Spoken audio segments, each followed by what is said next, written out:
Filadelfia, de Paipa, muy buenos días. Hermanos que nos ven, amigos que nos acompañan. Es un tiempo muy especial en el que nos reunimos para alabar a nuestro Dios. Así como escrito está en el Salmo 9. Te alabaré, oh Jehová, con todo mi corazón. Cantaré todas tus maravillas. Me alegraré y regocijaré en ti. Cantaré a tu nombre, oh Altísimo. Señor, te damos muchas gracias por este día tan especial que nos has regalado, por la oportunidad de dirigirnos a ti como tu pueblo, como tus hijos, para glorificar tu nombre, para exaltarte y para decirte que te amamos, que te honramos y te necesitamos. Señor Espíritu Santo, ayúdanos para que todas las cosas que hoy hagamos sean muy especiales. En el nombre de Cristo Jesús. Amén.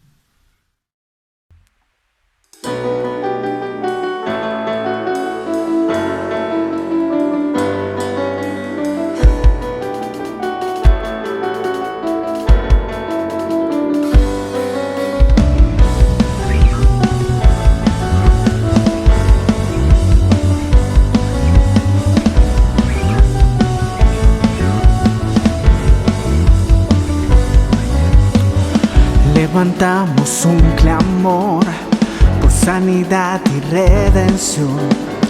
Muéstranos lo que tú ves, los secretos de tu corazón. Un pueblo unido pide hoy por libertad y salvación. Ármanos con tu valor, lo que deseamos es revolución. Que el cielo se parta en dos, inúndanos, en el desierto broten ríos, vida sopla hoy, hosana al Rey de salvación, hosana al Dios altísimo, hosana, Jesucristo, Jesucristo es Rey, hosana al Rey de salvación, hosana al Dios altísimo, hosana, Jesucristo, Jesucristo es Rey.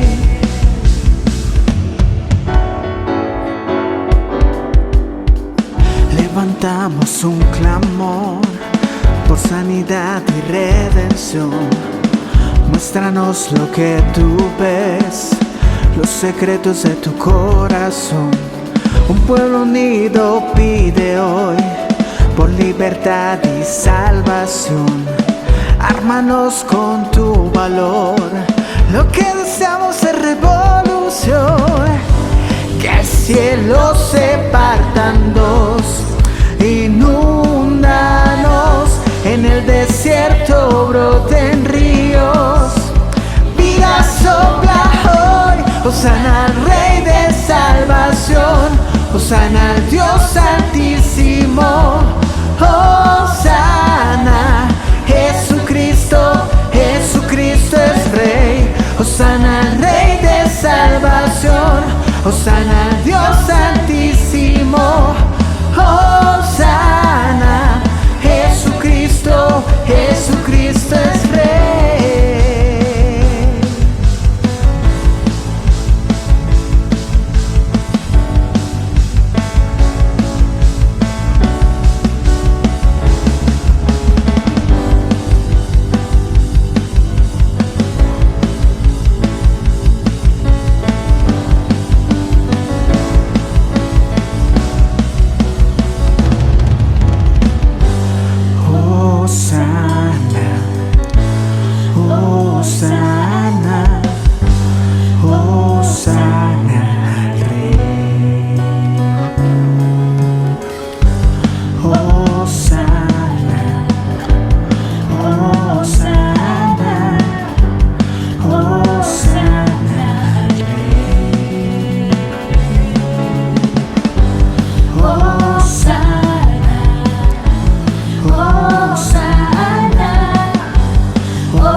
Vamos allí desde casa, vamos a adorarle con nuestras palmas y con todo nuestro corazón.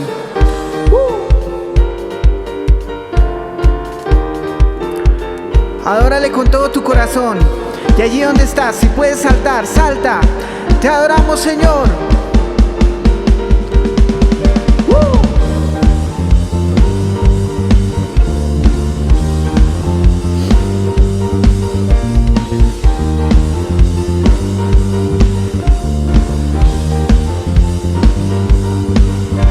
Y yo quiero ver tu luz brillando en mí, a través de mi ser, un altar que todos puedan ver, que todos oigan que tú eres vida, la esperanza, perfecta gracia que me ha rescatado. Tú eres vida, la esperanza, perfecta gracia que me ha rescatado. Ya no vivo yo, Cristo vive en mi barro, quiero ser en tus manos. Ya no vivo yo, Cristo vive en mi barro, quiero ser en tus manos. En gloria te veo, Dios. De gloria en gloria, transformado estoy con tu espíritu. Oh, oh, oh, oh. Oh, oh, oh, oh. Oh, oh, oh. Yo quiero ver tu luz brillando en mí, a través de mi ser, un altar que todos puedan ver, que todos oigan que tú eres vida, la esperanza, perfecta gracia que me ha rescatado. Tú eres vida, la esperanza, perfecta gracia que me ha rescatado. Ya no vivo yo, Cristo vive en mi barro, quiero ser en tus manos. Ya no vivo yo, Cristo vive en mi barro, quiero ser en tus manos. En gloria te veo, Dios. De gloria en gloria, transformado estoy con tu espíritu. Oh, oh, oh, oh. Oh, oh, oh, oh. Oh, oh, oh, oh. De gloria en gloria te veo, Dios. De gloria en gloria te veo, Dios. De gloria en gloria te veo, Dios. De gloria en gloria te veo, Dios. Ya no vivo yo, Cristo vive en mi barro, quiero ser en tus manos. Ya no vivo yo, Cristo vive en mi barro, quiero ser en tus manos. En gloria te veo, Dios. De gloria en gloria, transformado estoy con tu espíritu. Hey. Oh, oh, oh, oh. Oh, oh, oh, oh. Oh, oh, oh, oh. Oh, oh, oh. Gracias, Señor, gracias. Dile con tu corazón gracias. Necesitamos de ti, Señor. Necesitamos de tu Espíritu Santo. Ven, Espíritu Santo. Con poder te levantaste de la muerte. Eres Dios omnipotente y tu poder vive en mí. Tu Espíritu está en mí. Con poder te levantaste de la muerte. Eres Dios omnipotente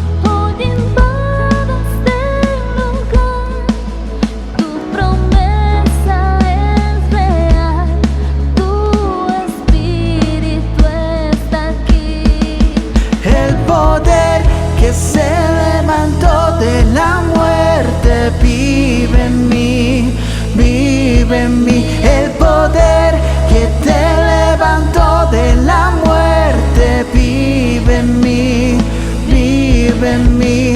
Jesús, Jesús, el Dios que resucitó vive en mí.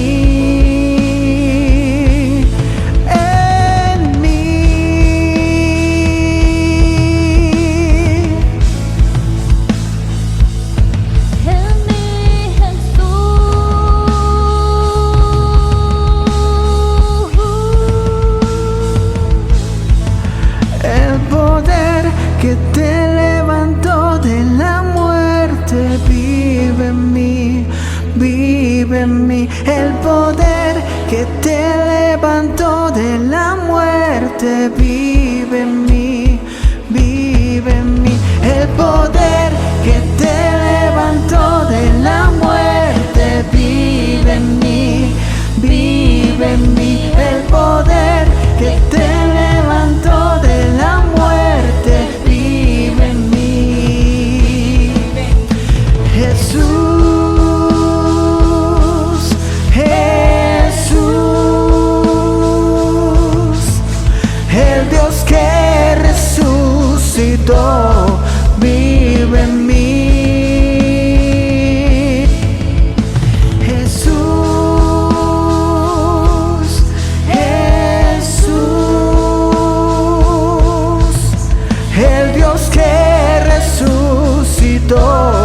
Vive en mí. Con poder te levantaste de la muerte, eres Dios omnipotente. Oh Señor.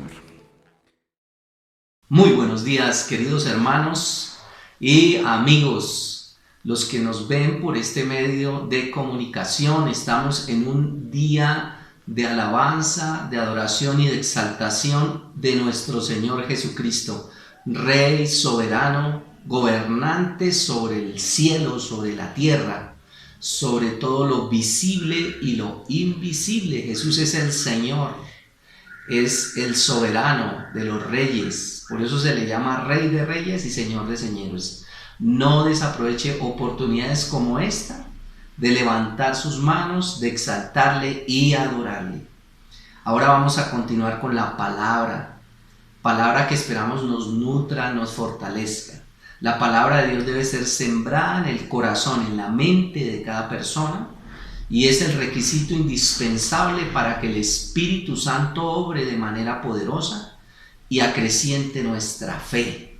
Fe necesaria para enfrentar cualquier prueba, cualquier conflicto, cualquier circunstancia adversa. Fe necesaria para que nosotros podamos avanzar cumpliendo la voluntad buena, agradable y perfecta de nuestro Señor Jesucristo. Fe necesaria para levantarnos de las caídas. Fe necesaria para fortalecernos cuando hay dolor, cuando hay heridas. Fe necesaria para esperar lo mejor cuando a nuestro alrededor vemos lo peor. Esta mañana hemos titulado el mensaje que el Señor nos quiere regalar: no estaban muertos, con un signo de admiración. No estaban muertos. Debemos nosotros asombrarnos por cosas y hechos que relata la palabra de Dios. Especialmente hoy lo vamos a leer en el Evangelio según San Marcos, capítulo 9. Y para comenzar, resumimos esta introducción diciendo que la eternidad es una realidad para creyentes y no creyentes. Por eso vamos a ir al Evangelio según San Marcos, capítulo 9, verso 2 al 8. Se trata de la experiencia gloriosa que tuvieron 3 de sus apóstoles en la transfiguración del Señor Jesucristo.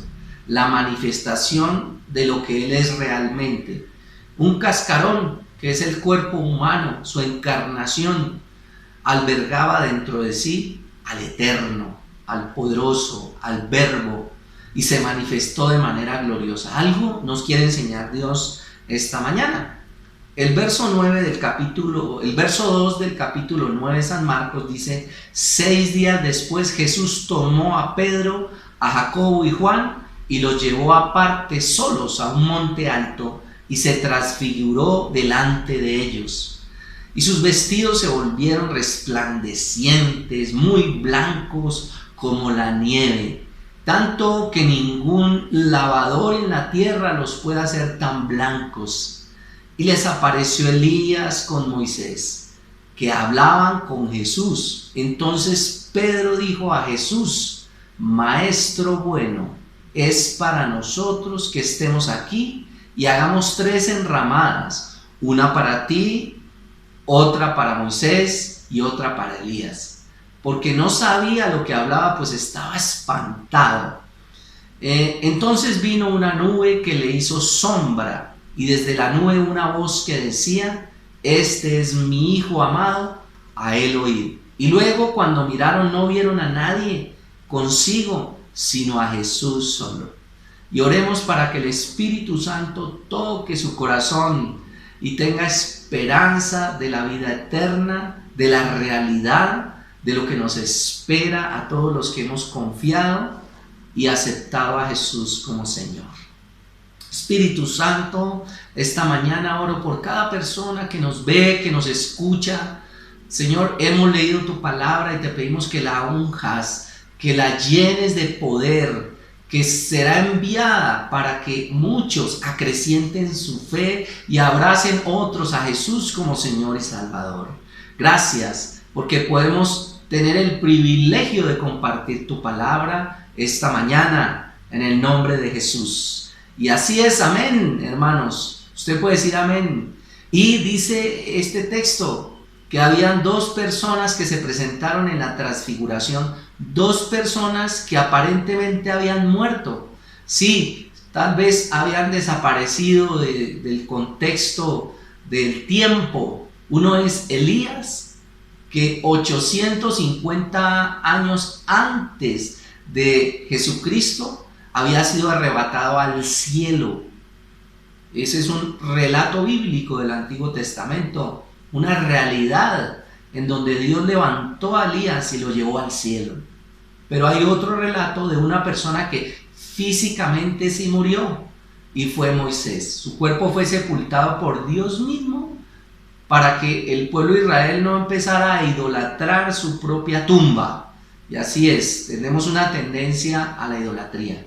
Elías y Moisés se presentaron en la transfiguración de Jesucristo y nos demuestra este relato la realidad de la eternidad, la realidad del cielo, la realidad de la comunión en la eternidad, la realidad de que muchos de los que han creído, los que creyeron en Jesús, realmente están en un lugar de descanso, realmente están en un lugar de comunión, disfrutando de la presencia de Dios. Por eso hemos titulado este mensaje: no estaban muertos.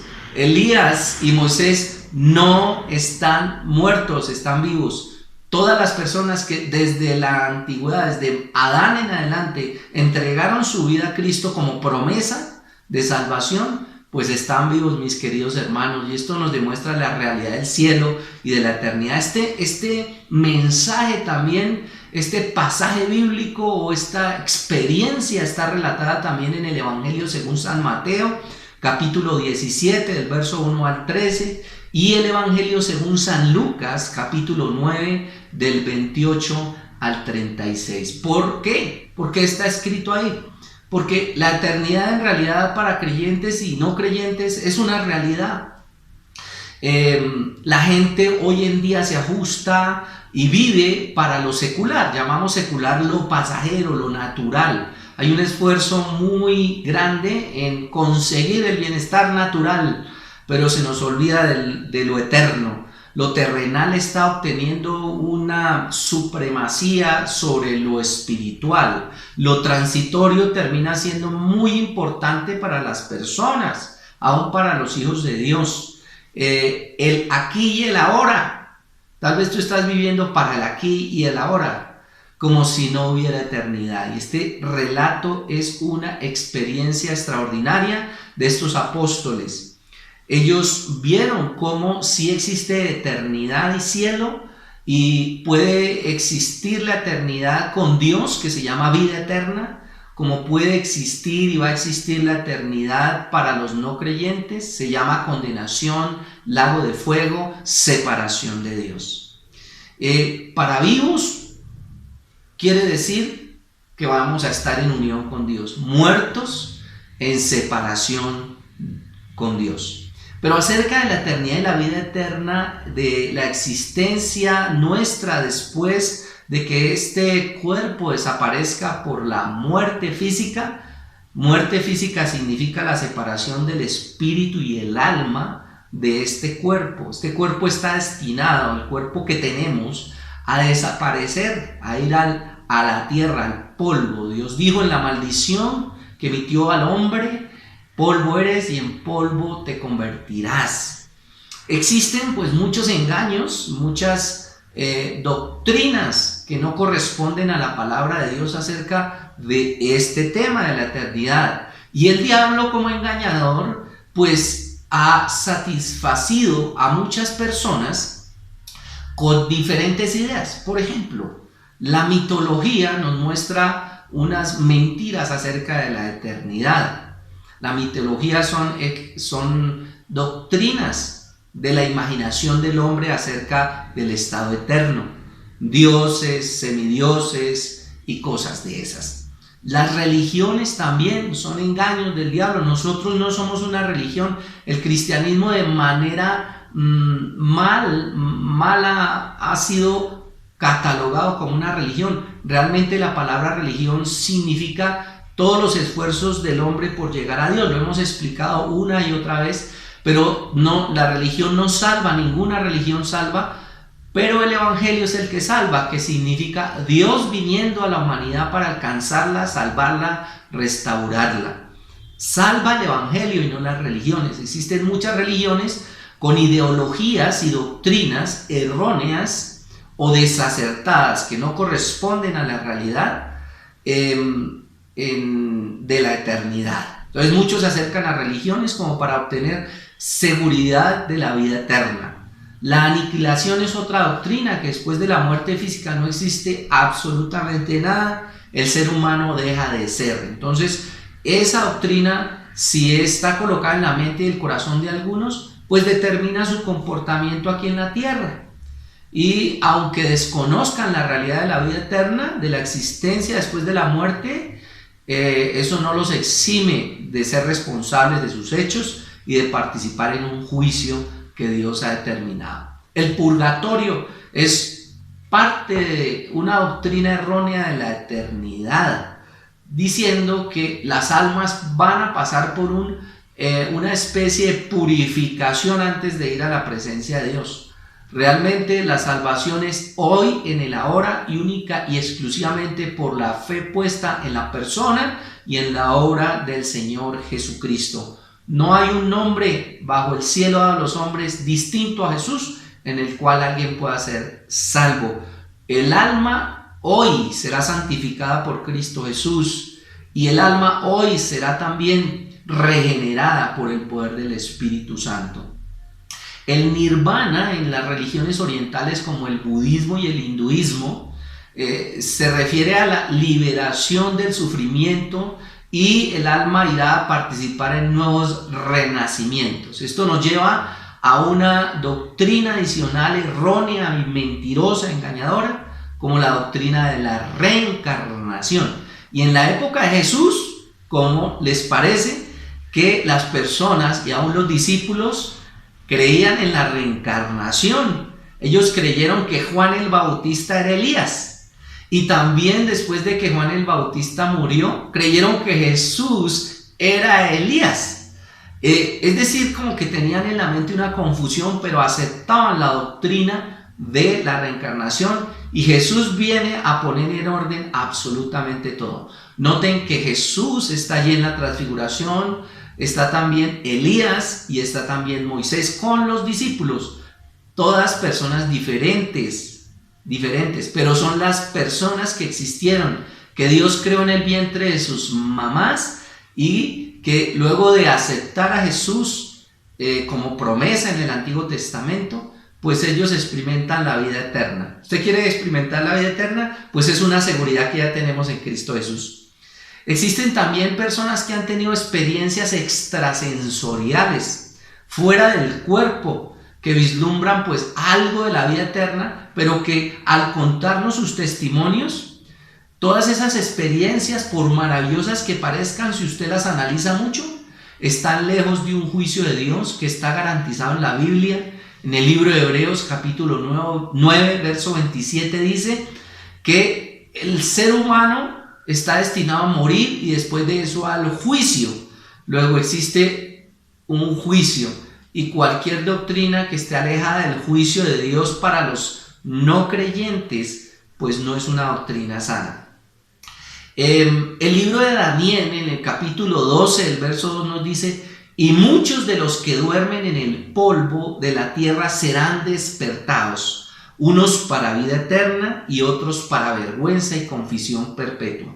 Los cuerpos de las personas que han creído en Jesús serán resucitados para que sus almas vuelvan allí y se puedan manifestar en esta tierra. Los cuerpos y las almas de las personas que no creyeron en Jesús serán resucitados para la condenación y vergüenza eterna.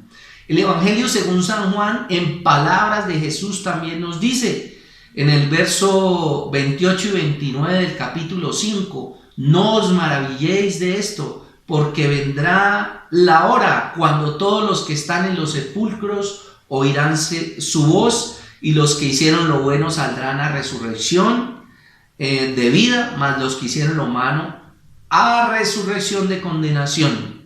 Finalmente, el apóstol Pablo, cuando hizo su defensa de la fe, el apóstol Pablo es un ejemplo de una persona que no se avergüenza de Cristo públicamente y también experimenta dolor y persecución por causa de su fe.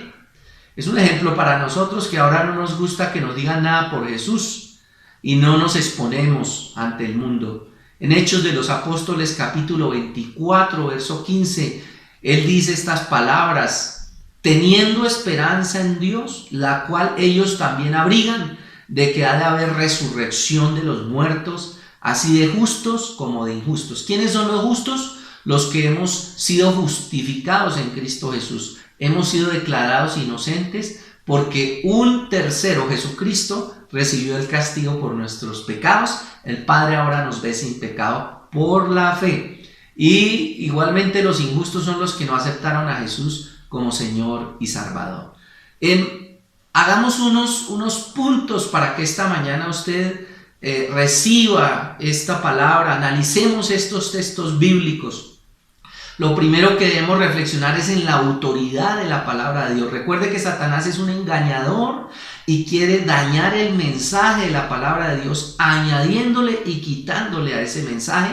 No está interesado en que la humanidad comprenda la realidad y la pureza del mensaje. La palabra de Dios es verdad, Jesucristo es verdad.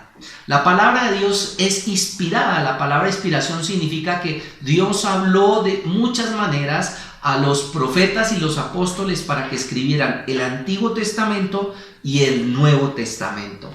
Inspiró a ellos, les habló a su mente por medio de sueños, visiones, audiblemente, los ángeles y por hechos que ellos mismos experimentaron para que quedaran registrados para nosotros, que le conociéramos, le amáramos y le obedeciéramos. Ese mensaje no cambia, eso es lo que nos garantiza a nosotros que desde Génesis hasta Apocalipsis la palabra de Dios tenga autoridad. Cada persona para su conversión debe entender y colocar en su mente y en su corazón como principio básico que la palabra de Dios es la máxima autoridad en su vida. Pero ¿para qué se escribió la palabra de Dios? La palabra de Dios tiene un fin básico y principal, que es conocer a Dios. Por medio de lo que nosotros leemos en la Biblia, conocemos la realidad del Padre, del Hijo y del Espíritu Santo. Son personas que coexisten y habitan en unidad, que operan en unidad, que tienen atributos exclusivos. Entonces la palabra de Dios, muchos creen que es un simple manual. Realmente no es un simple manual, y aunque la Biblia nos ayuda y nos capacita para la vida, en realidad lo básico y principal es que por medio de ello conocemos la realidad de Dios. Conocemos a esas personas, al conocerlas las podemos amar, les tememos. Temer significa conocerles, pero al mismo tiempo honrarles, reverenciarles, no ofenderles, y nos podemos rendir ante su soberanía y su poder.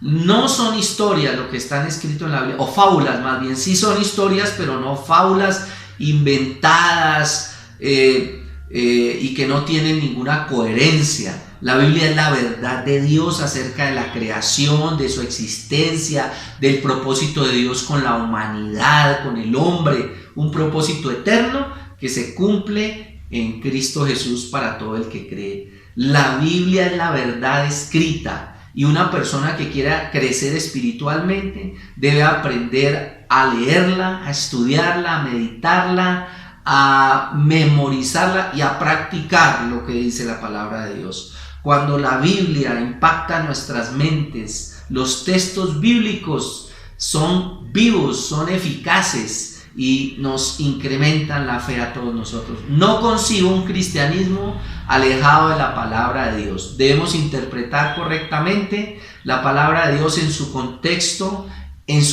histórico, en su contexto literal y también en la aplicación actual.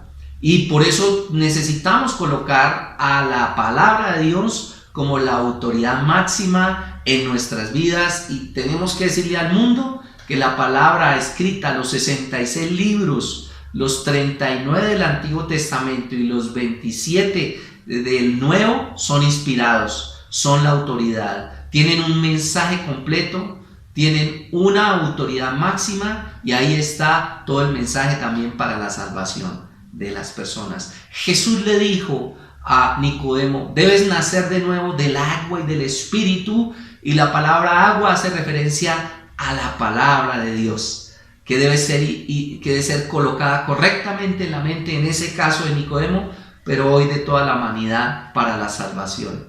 La palabra es la máxima autoridad, y en aquellos tiempos de Jesús, cuando tuvo esta experiencia, las personas y los discípulos, por causa de los fariseos, saduceos, maestros de la ley que mal interpretaban la palabra de Dios, la gente estaba en confusión, la gente estaba en tinieblas. Pero viene Jesús, y con su poder profético, con su poder de enseñanza, con su poder de revelación, pone en orden las cosas, y hoy nosotros disfrutamos esa preciosa revelación. El punto número 2 que nos habla este texto bíblico es que dice ahí en el verso 2: 6 días después, Cristo tomó a Pedro, a Jacob y a Juan. Pero ¿qué pasó 6 días antes? Vamos a explicar qué pasó 6 días antes. Y por eso el Evangelio según San Marcos, en el capítulo 8, nos muestra qué pasó 6 días antes. Pues 6 días antes, dice ahí el capítulo 8, verso 27 al 30, salió Jesús y sus discípulos por las aldeas de Cesarea de Filipo, y en el camino preguntó a sus discípulos diciéndoles: ¿quiénes dicen los hombres que yo soy? Y ellos respondieron, unos Juan el Bautista, otros Elías, y otros algunos de los profetas. ¿Ves? ¿Te das cuenta que había una confusión? Las personas creían que Jesús era la reencarnación de Juan el Bautista, otros creían que era la reencarnación de Elías o de otro profeta. Y Jesús por eso pregunta: ¿quiénes dicen los hombres que soy yo? También a sus discípulos, para corregirles y enseñarles. También el verso 29 dice: entonces él les dijo: ¿y vosotros quién decís que soy yo? Respondió Pedro y le dijo: tú eres el Cristo. Pero él les mandó que no dijesen esto a ninguno. Recuerden que Juan el Bautista, si tú lees un capítulo antes, el verso capítulos 6 y 7 nos muestra que Juan el Bautista había muerto, había sido decapitado por Herodes. Y pues entonces las personas pensaban acerca de que Jesús era la reencarnación de Juan o de Elías, de Juan el Bautista. Juan el Bautista fue el precursor, el que preparó el camino del pueblo para el Salvador, para el Señor, para Jesucristo.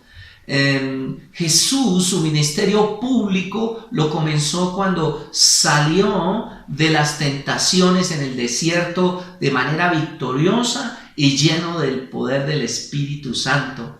Pero también su ministerio comenzó cuando Juan el Bautista murió. Él mismo dijo: es necesario que yo mengüe para que él crezca. Es decir, el ministerio de Juan fue impactante, pero era solo un tiempo transitorio para que Jesús viniera y se manifestara como el Salvador, como el Señor.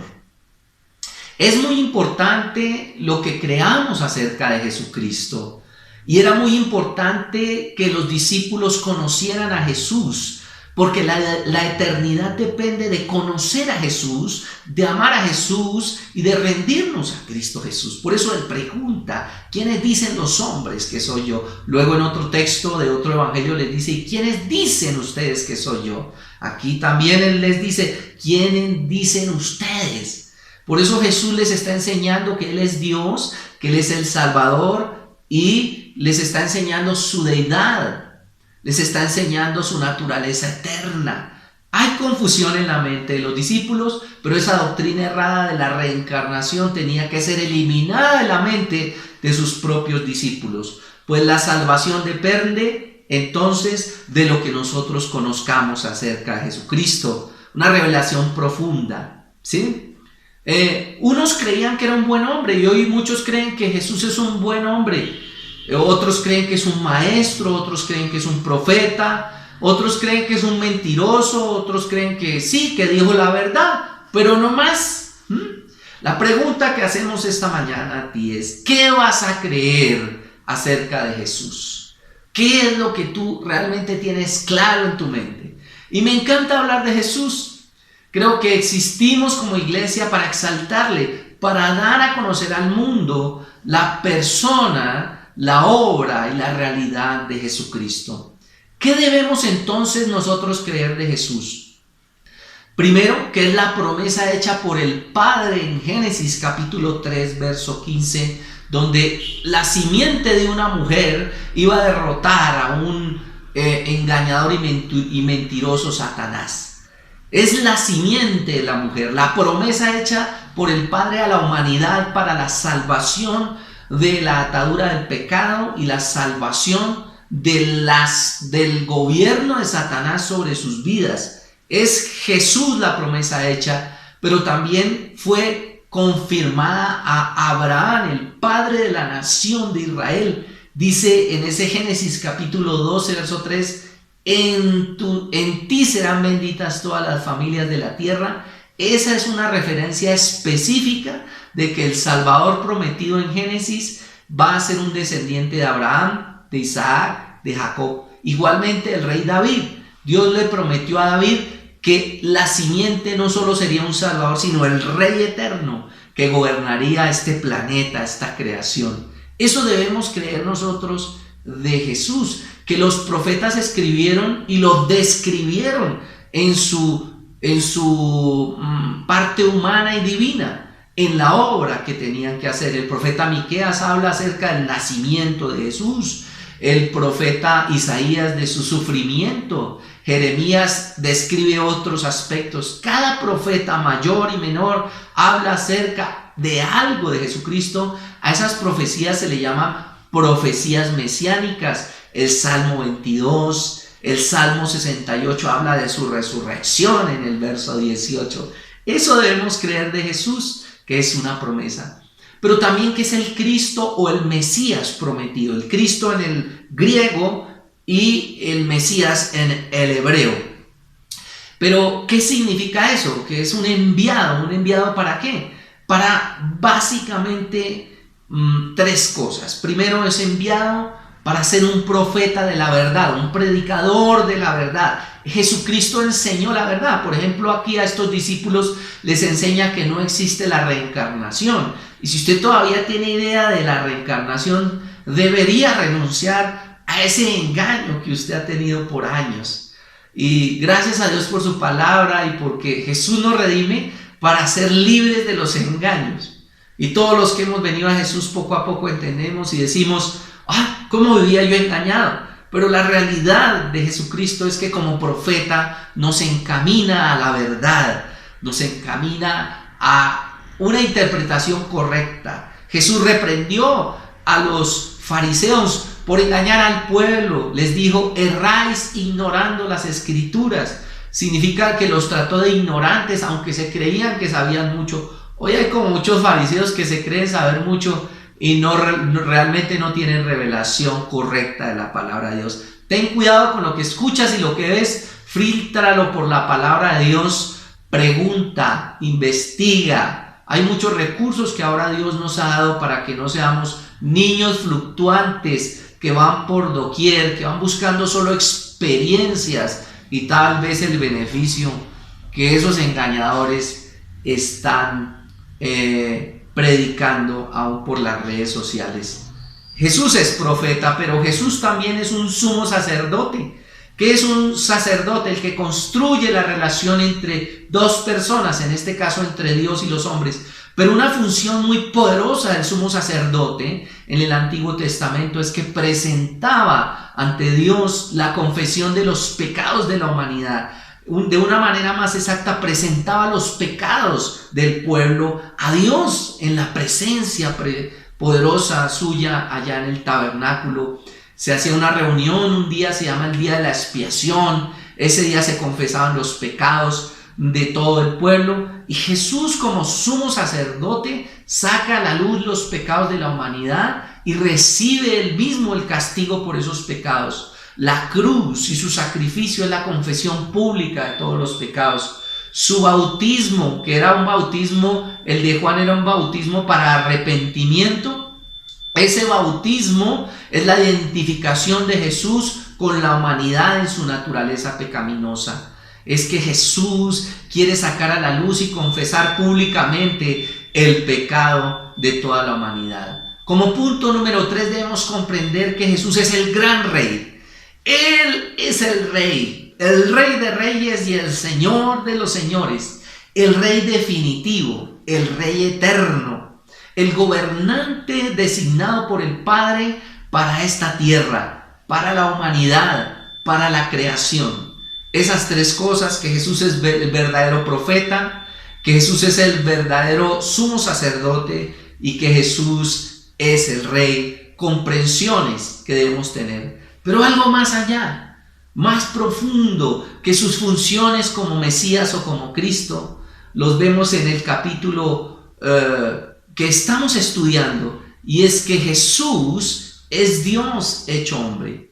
En San Marcos capítulo 8 verso 30, 6 días antes Jesús dice: pero les mandó que no dijesen esto a ninguno. Nosotros, según este texto bíblico, no debemos depender de lo que otros digan de Jesús. Hacemos un llamado para que tú escuches, leas y entiendas directamente la palabra de Dios. Discipulamos a las personas para que tengan fundamentos, herramientas, y ellos mismos puedan conocer a Jesús por medio de las enseñanzas de las Escrituras.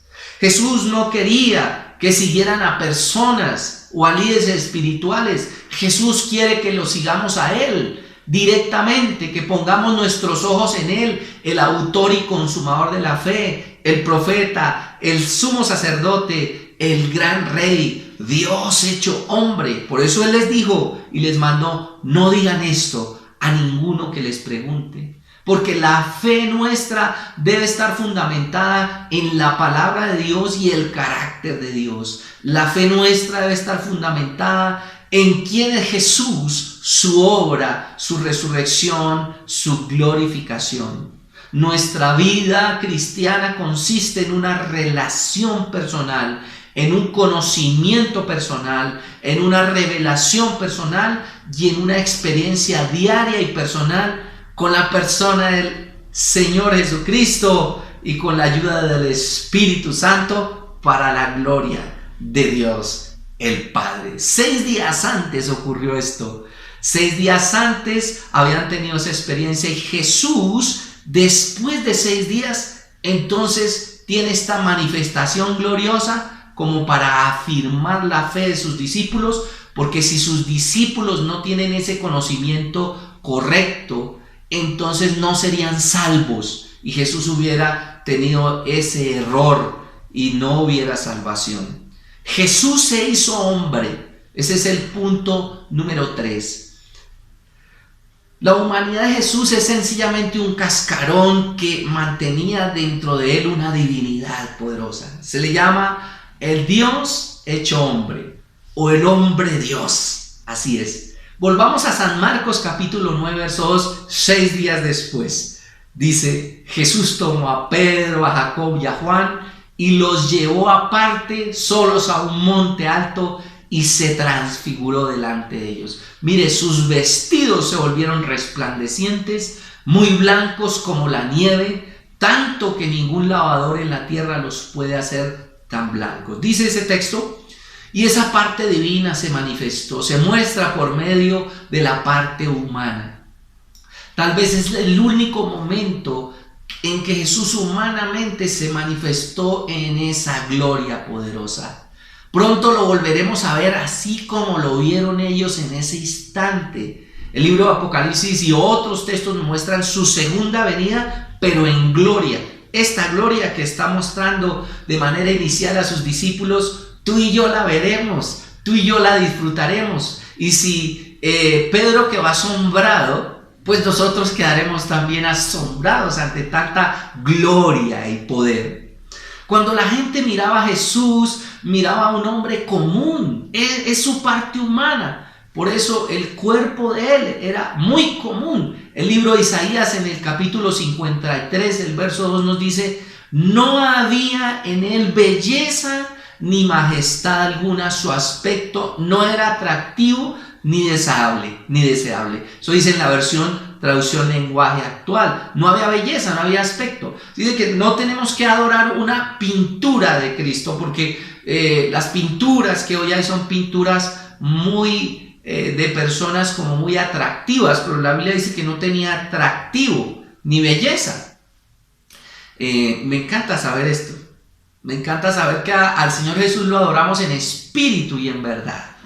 No a una pintura, no a una imagen. Eso sería idolatría. Jesús está por encima de todo eso que el ser humano pueda imaginar. Pronto lo veremos y lo abrazaremos juntos. Entonces la gente miraba a un hombre común, pero sus discípulos estaban expectantes en ese momento, y Jesús tiene la intención de mostrarles su propia gloria. En el libro del Éxodo, en el capítulo 26, cuando Dios diseña el tabernáculo y le entrega ese diseño a Moisés para que construya el tabernáculo es una figura o una sombra de Jesucristo en el Antiguo Testamento.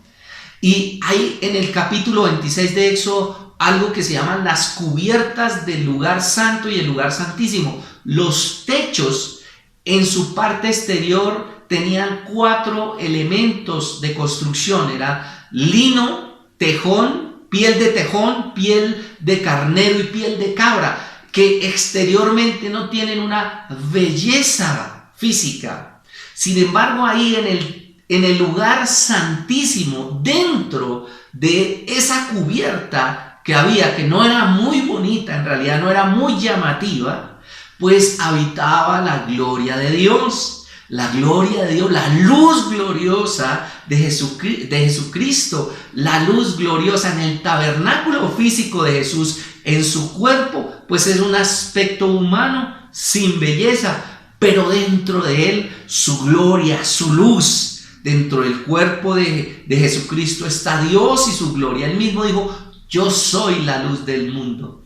Y Jesús se transfiguró delante de ellos y resplandeció su rostro como el sol, y sus vestidos se hicieron blancos como la luz. Dice este mismo texto, o esta misma experiencia relatada en el Evangelio de San Mateo, capítulo 17, el verso 2. Mi querido amado hermano que está ahí, yo estoy muy feliz de predicar que Jesús es Dios y su gloria se manifiesta, que su cuerpo es un cuerpo físico, pero que dentro de él está su propia gloria. Cuando él vuelva, tú ves algunos textos en el libro de Apocalipsis que dice sus ojos como fuego. Eso habla de su omnipresencia, su gloria y su poder. ¿Cómo no amarle? ¿Cómo no seguirle? ¿Cómo no adorar a Jesucristo que resplandece como el sol, su propio cuerpo como la luz? ¿Cómo no estar llenos de su presencia cuando es Dios mismo en nosotros?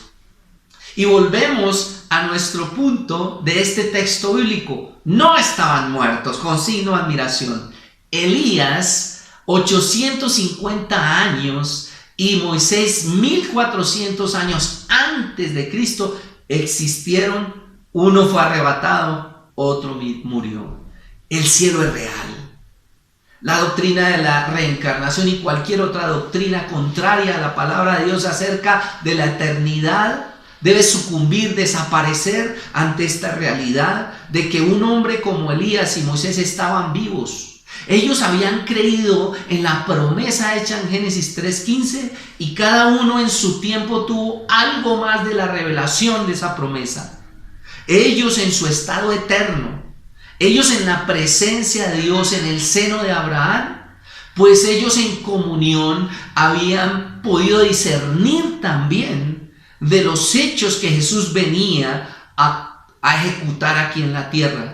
Oye, ¿y cómo comprobamos eso? Pues con la Biblia, en el mismo texto, pero en Lucas, capítulo 9, en el verso 30 al 31, dice de esta manera: y he aquí dos varones que hablaban con él, los cuales eran Moisés y Elías, quienes aparecieron rodeados de gloria, y hablaban de su partida que Jesús iba a cumplir en Jerusalén. ¿De qué estaban hablando Moisés y Elías con Jesús? Pedro, Juan y Jacob lo miraban y escuchaban. Estaban hablando de lo que tenían que sufrir Jesús en Jerusalén, de su pasión, de su muerte y de su resurrección. Hablaron de que tenía que morir como cordero sustituto. Moisés había ejecutado sacrificios. Esos corderos que Moisés había ejecutado, esos sacrificios, eran un simbolismo del verdadero sacrificio de Jesucristo. Me imagino que Moisés ya tenía toda esa revelación plena junto con Elías. Tal vez han tenido comunión con otros santos y profetas que habían también existido en el antepasado y recibido palabras de revelación, y todo eso lo tenían ya claro Moisés y Elías. Elías también practicaba sacrificios al Señor, reconocía que era pecador, que merecía la muerte, que ese cordero que él sacrificaba era un sustituto de él mismo y que había una promesa del Salvador. Pues ellos estaban mirando el cuerpo físico de Dios el Hijo. Ellos estaban compartiendo y teniendo comunión con el que iba a hacer su sacrificio real en la cruz del Calvario. Debemos recordar que los sacrificios del Antiguo Testamento nunca perdonaron los pecados, los remitieron. Jesús es el que murió por los pecados de la humanidad, desde Adán hasta el último hombre, del pasado, del presente y del futuro. Todo el que viene a Jesús en arrepentimiento, sus pecados son remitidos a la cruz del Calvario, a Él mismo como Cordero sustituto. Moisés y Elías no estaban muertos y estaban, por el contrario, maravillados con esa revelación y ese conocimiento, viendo el cuerpo físico de Jesús que iba a ser entregado en la cruz del Calvario, su muerte, su resurrección y asimismo su ascensión al cielo estaba siendo discutida por ellos. Qué maravilla cuando nos reunimos alrededor de la palabra de Dios, discutimos, nos edificamos, nos exhortamos y nos nutrimos unos con los otros. Que ojalá el mejor tema que podamos compartir en los hogares sean los temas bíblicos de la palabra de Dios. Recuerda, la salvación es consciente y el crecimiento es constante. Eso lo vemos ahí con Moisés y Elías, que experimentaron cientos de años después ese momento con Jesucristo y con los apóstoles. Ellos quedaron absolutamente asombrados de experimentar la gloria de Jesús. ¿A quién se le va a olvidar que Jesús es Dios? Terminemos con una palabra de exhortación como conclusión, con un desafío para tu vida. Terminemos con esta palabra, una declaratoria suya. debes decir en tu corazón, di conmigo, no me avergonzaré. A ver tú, ahí donde estás, di conmigo, no me avergonzaré. Eso, así está bien. ¿Por qué estamos dando esta exhortación y este desafío? Muchos se avergüenzan de Jesús, no predican de Jesús, son cristianos callados, incógnitos. No les gusta la incomodidad por hablar de Cristo Jesús. No importa que seas señalado, que tengas que pagar el precio que tengas que pagar. El apóstol Pedro, que experimentó ese momento, recibió el empoderamiento para no avergonzarse de Jesús. Todos los apóstoles sufrieron por causa de Cristo y murieron de una manera trágica. En el San Marcos capítulo 9, el verso 7 dice: entonces vino una nube que les hizo sombra, y desde la nube una voz que decía: este es mi hijo amado, a él oíd. O sea, Jesús, desde ese momento, no ha pecado. Y es importante comprender que el Padre reconoce a Jesús como el Hijo, es decir, que tienen unidad, que Jesús sigue unido al Padre como Hijo, como Dios el Hijo. ¿Por qué? Porque lo más importante que hizo Jesús aquí en la tierra es no pecar. El Padre no se avergüenza de su Hijo, el Hijo no se avergüenza del Padre. San Marcos capítulo 8, verso 38 les dice: porque el que se avergüence de mí y de mis palabras en esta generación adúltera y pecadora, el Hijo del Hombre se avergonzará también de él cuando venga en la gloria de su Padre con los santos ángeles. Es el llamado que Jesús hace a no avergonzarnos de Él mismo. Si conocemos a Jesús, si reconocemos su obra, su perfección, si tenemos una revelación constante, un crecimiento constante, pues eso lleva a que no nos avergoncemos de Cristo Jesús. Tú no debes avergonzarte de lo que la Biblia habla de Él. Tú no debes avergonzarte cuando te confronten, cuando te digan mentiroso o cosas así, o se burlen de ti. Porque aquí dice que el que no se avergüenza de Él, pues Él también no se avergonzará de ti. Él te respaldará, porque un día volverá con sus ángeles, aún contigo mismo, porque esperamos el arrebatamiento de la iglesia. El apóstol Pedro no se avergonzó de Jesús. Y en la segunda carta que él escribió, en el capítulo 1, el verso 17 dice: pues cuando él recibió de Dios Padre honra y gloria, le fue enviada desde la magnífica gloria una voz que decía: este es mi Hijo amado, en el cual tengo complacencia.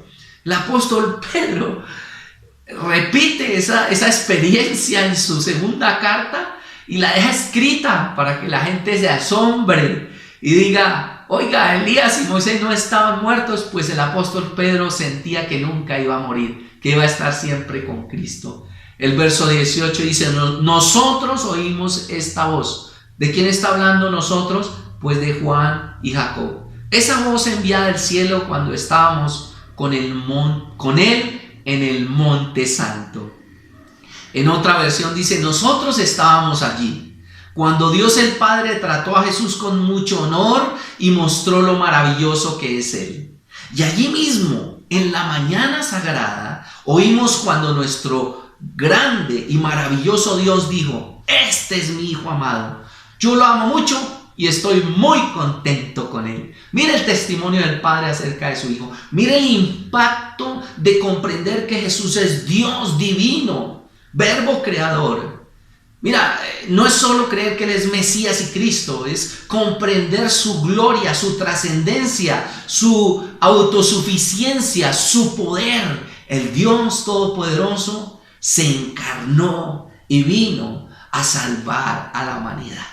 La declaratoria esta mañana es: te invito a no avergonzarte de quién eres, no avergonzarte de quién eres en Cristo, no avergonzarte de tu Señor, y declararlo, proclamarlo. Si tú no sientes vergüenza de tu Señor, escribe una carta.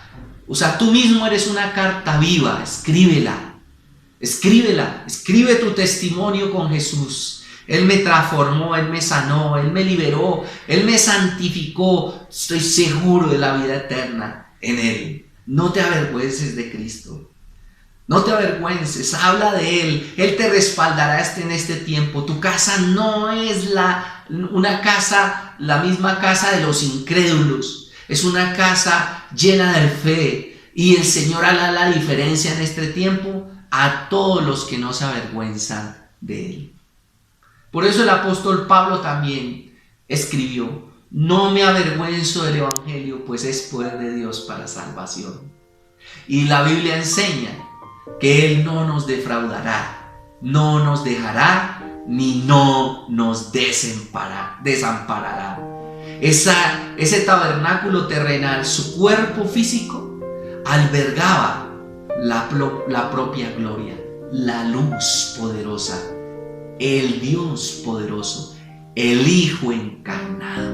Mi hermano, con esta exhortación no nos avergoncemos de levantar manos y adorarle, de exaltarle, de leer más para conocerle más, de hablar más con Jesús, de admirarle, de honrarle, de glorificarle, de adorarle, de postrarnos, de predicarle a las generaciones, a los que no creen. Este es un tiempo para que Jesús haga la diferencia. Y recuerda, no me avergonzaré de Él. Padre, muchas gracias por cada vida y por cada familia que está allí reunida. Señor, tu palabra ha sido expuesta. Llénanos de tu presencia, que esa experiencia gloriosa que vivió estos apóstoles pueda ser experimentada en cada hogar, en cada persona que nos escucha, que puedan ver tu gloria, experimentar tu presencia poderosa y vivir libres de todo temor, de toda vergüenza hacia ti. En el nombre de Jesús te pido que sanes corazones, que liberes almas, que empoderes familias, porque en este tiempo tú haces la diferencia en nosotros. En el nombre de Jesús, un abrazo, un resto de día muy bendecido.